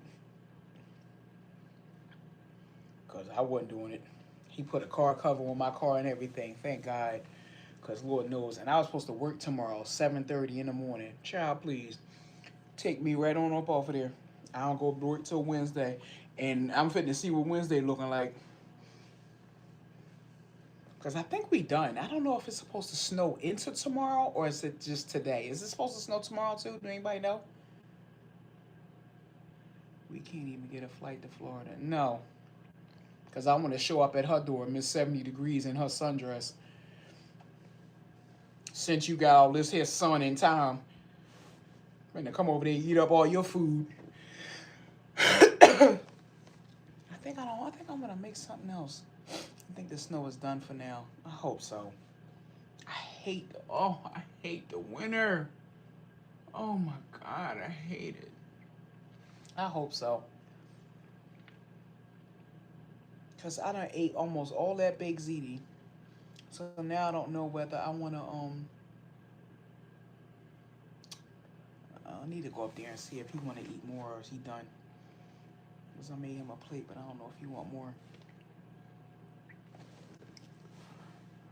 Came from Lake Effect Snow. No, seriously. No, hey, listen, I'm jealous. Ain't nothing wrong. I wish I could live somewhere. And don't get me wrong, I like to dress. You know, I love a fur and stuff. But the dark at 2 o'clock, the -2 degree, the snow, like, oh my God, I hate it. I hate it. But I don't know if I would want to live in Florida, though. Like, when I think about moving, I think about, like, suburban places, like Connecticut or, you know, I'm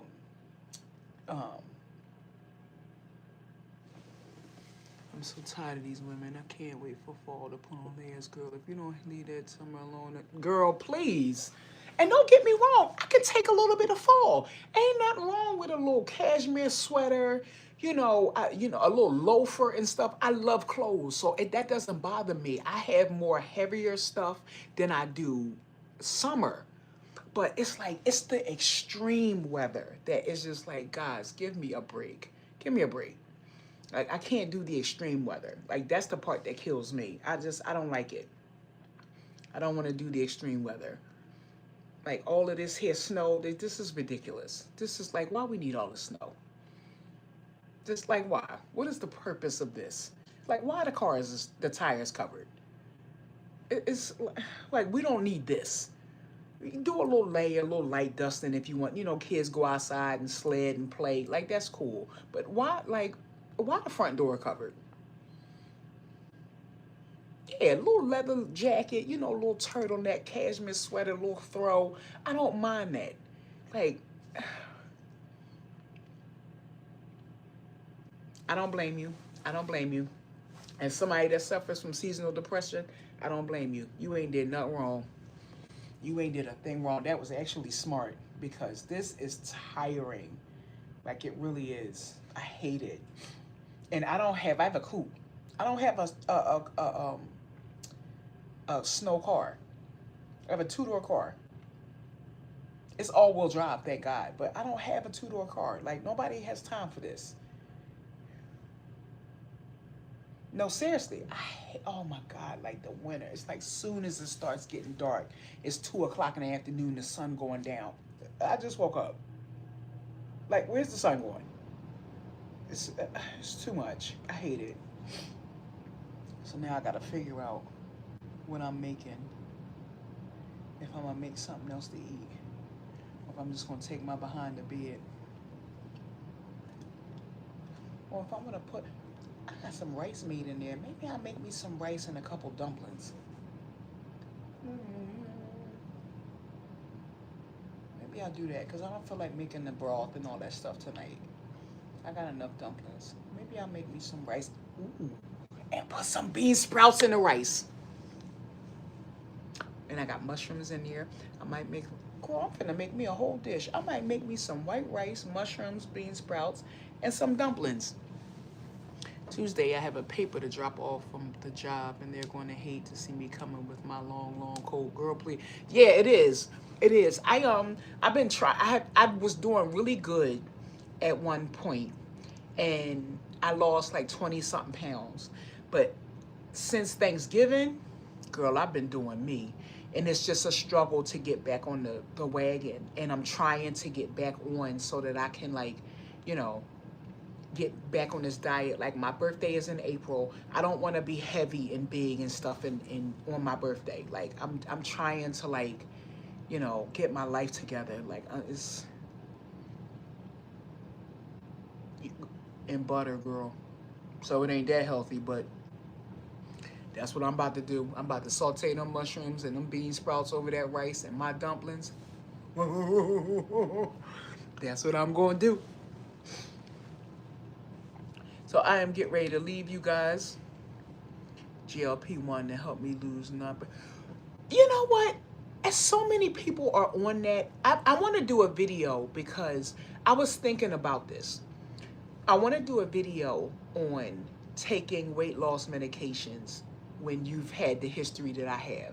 I just want to do a little bit more research first before I make the video, but I was going to talk about this in a video because I'm thinking about doing something, but I'm nervous. Not like no surgery or nothing, but I'm nervous because I want to lose at least 40 pounds. I don't know if that's sufficient enough to actually be on anything, but that's a video for another day. But, you know, I hope it helps you.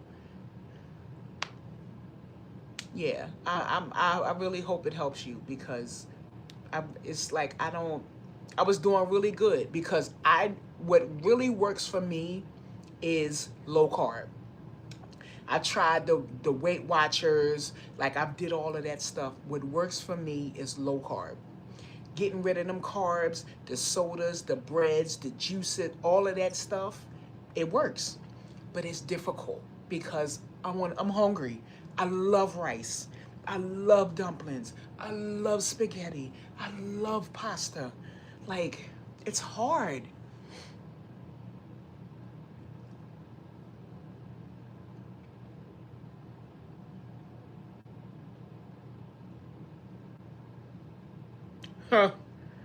Child, you ain't seen this behind. I need to lose 40 pounds. I'm bottom heavy.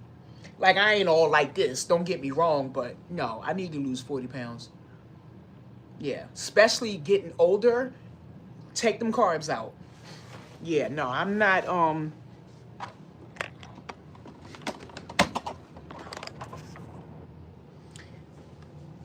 on, let me take y'all over there to the, let me take y'all over there to the light. Like, you see all of that? Like, I'm bottom heavy. Like, see? Like, I need to lose 40 pounds. Like, it's just, yeah, no. It's, it affects my feet because, the nerve damage and stuff in my feet. So that weight on my feet, it affects me. Like, it hurts. My legs hurt. I be walking and my knee will feel like it's giving out. It's the weight is heavy on my bottom half. Substitute rice flour for white rice, and sometimes I actually mix maybe one for rice and the rest with rice. Somebody else told me about the cauliflower because I like cauliflower, but I don't know, something about rice cauliflower looks crazy to me. Now I ain't get nothing. Child, listen, don't get me wrong. When I grew up, I was the only one that looked like this. Now everybody and their mom look like this because they done paid for it. I was the only one that I ever seen that was shaped like this. And it's fine, it's cute and all of that, but when you gain weight and the weight starts piling right there, it's like you carrying bags of water, or like, I'm trying to think of like wet clothes, like the weight on your body, like it's, yeah, no. I had my hormones checked. I'm an emotional eater, and GLP-1 is definitely helping. I'm an emotional eater, bored eater, sleep, I remember, is downstairs eater, got to go get it eater, it's 7 o'clock eater. Like, yeah, I'm with you. One grandchild that got shape all the...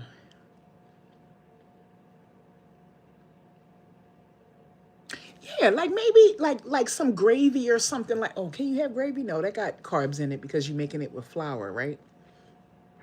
I guess with like, so let me tell you how I make my rice. So maybe I can make the rice cauliflower like this. So my rice, I put butter in it if it's not gravy and all that stuff on there. Like if I'm eating regular rice, because I'm a rice girl, I can eat a bowl of rice by itself. Butter, salt, pepper, parsley. Mix it up. It's like a seasoned rice. Girl. So maybe I can make the cauliflower like that. I used to use almond flour.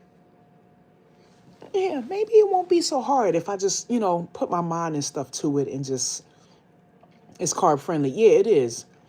It is. I had almond flour before. I would go to the farmer's market and get a bag of almond flour. I forget what else I would use almond flour for. Did I used to fry chicken? I think I used to make chicken cutlets with almond flour, if I'm not mistaken.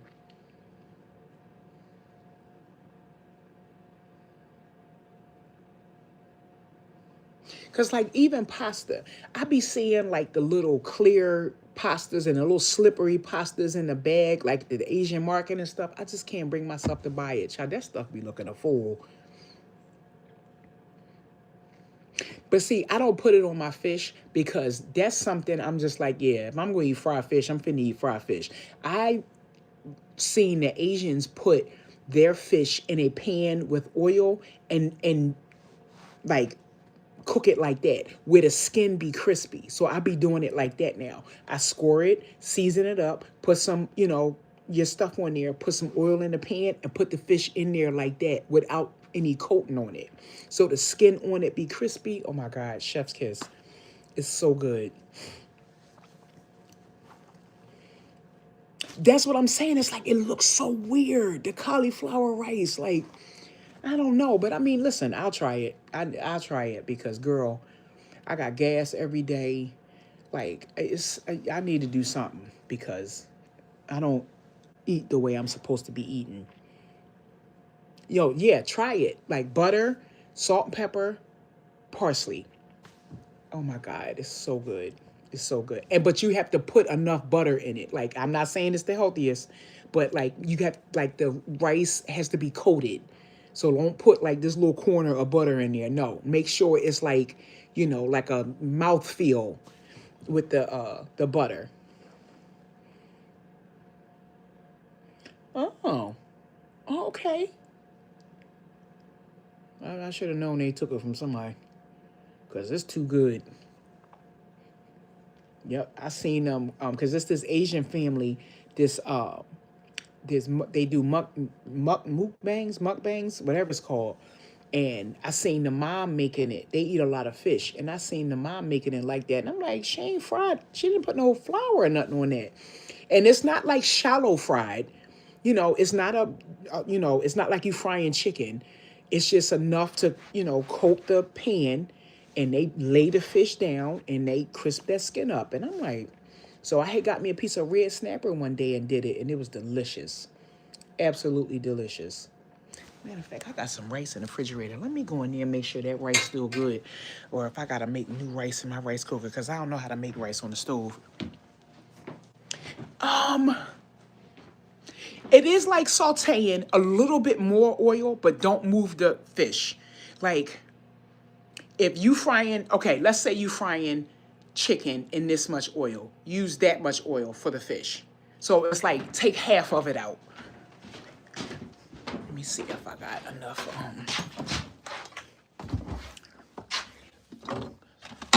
I made some rice. Yeah, okay. I got a rice cooker, and I made some rice in there, so I think I'm going to just use that. I just want to make sure it's good. Oh, yeah, it's good. Okay. So I got some mushrooms from the Asian market.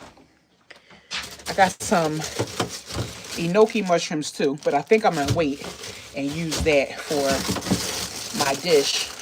And then I got bean sprouts. So I'm going to do that, saute that with some butter, and make my rice. Also, a good healthy way to fry chicken is coated with crushed cornflakes. Child, I don't want no cornflakes on my chicken. I don't want no sweet chicken. Do a stir-fried rice. No, I don't feel like that. I'm going to put this butter in this pan, saute up this here stuff. Because, matter of fact, for real, I don't even feel like opening up these mushrooms, because then I got to clean them off.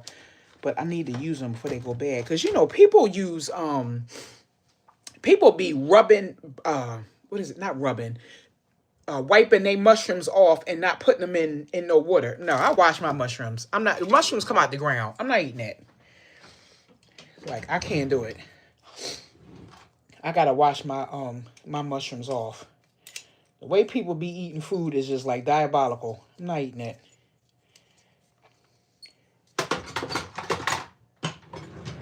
So that's what I'm gonna do at 9 o'clock at night.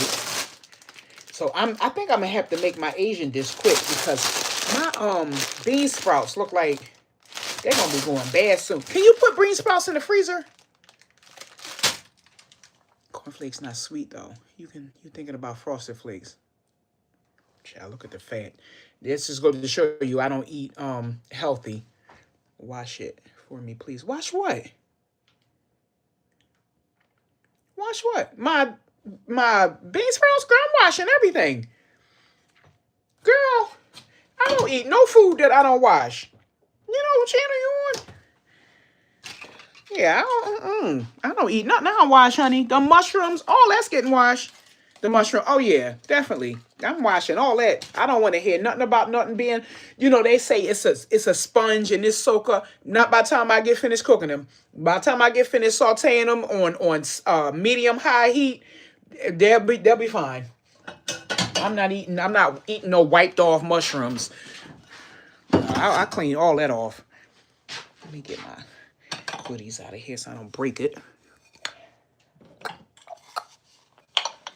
I'm talking about when I go place and they cook my... Oh, yeah. Yep. And also, too, though, as much as I love mushrooms, I try not to order mushrooms out for that particular reason. Because people don't wash their mushrooms. I'm not eating nothing you don't wiped off and there's still dirt and stuff. No. No, ma'am.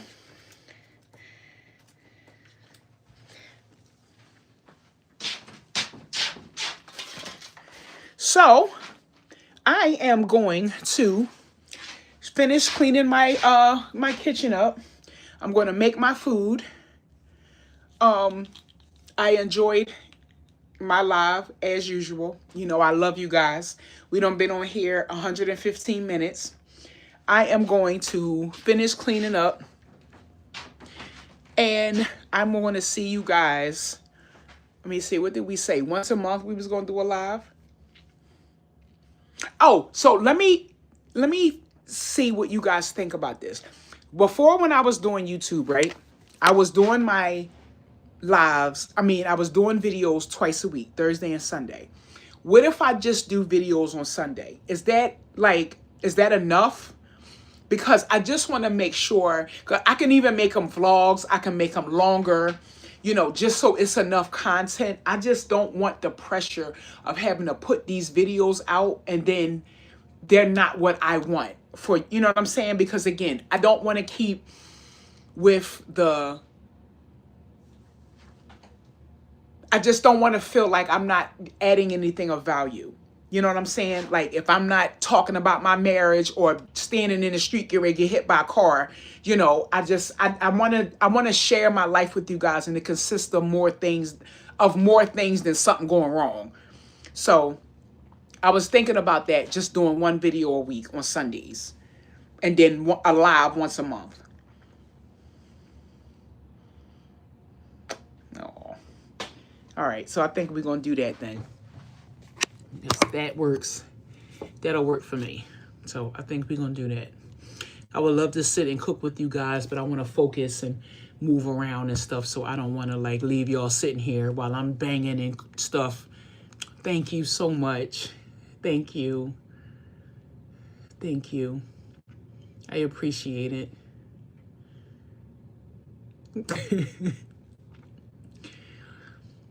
I know people say that they like watching cooking videos, but I'm not like set up to do a cooking video. I gotta clean these dishes. I can't cook and like I gotta, you know, do the dishes and stuff. I missed y'all too. Like I really did. I missed y'all too. And it's not that I don't want to be here, but you know, I feel like if my videos aren't dramatic like they were, because that's what everybody came to know me from, it was like a gift and a curse. You know, I gained from being vulnerable, but at the same time, it's like I felt like that's all I had to offer. So I kind of like retreated because I didn't know what to post. I didn't think you guys wanted to see anything else other than what you came to know me for. So it kind of, you know, I guess I got in my own head, and, you know, but things happen. You know, I'm learning. Not jokes. Not jokes. Listen, I want to make content. I love you guys. Y'all are like the highlight. You have no idea. Y'all, I got a dentist appointment tomorrow. Child, I forgot. Well, guess who ain't going?